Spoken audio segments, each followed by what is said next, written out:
Well, an increase in gun violence has many city and faith-based leaders meeting in hopes to bring it to an end. Early this morning, many gathered for the third Unity in the Community rally. KAKE's Stephanie Maniche shares what some rally goers have to say.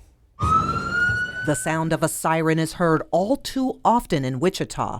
Putting an end to gun violence is what many want, but how does it happen? We need more men like us out here mentoring the youth, and even women mentoring the youth, because there's girls out here that are full-fledged gang members now. Evergreen Park was filled with many faith-based and community leaders Saturday. It was the third Unity in the Community rally.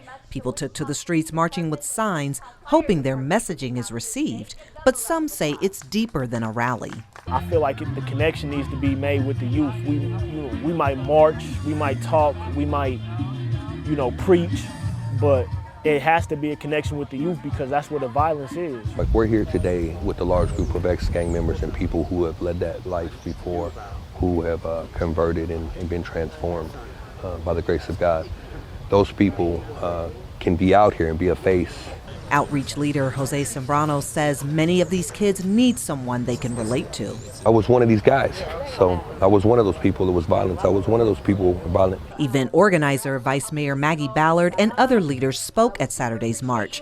Mayor Lily Wu says as a result of these rallies, she's seeing people use more resources. She adds, there's still work to do. What we want to see is that more community members know that they can be watching out for one another, help young people connect to the resources, the libraries, the rec centers, the nonprofits that are helping young people out.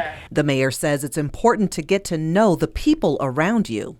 Walk with your neighbors, eat with your neighbors, and really, let's be part of the same team. We're part of Team Wichita. She says communicating can resolve issues before they happen. Stephanie Maniche, KAKE News on your side.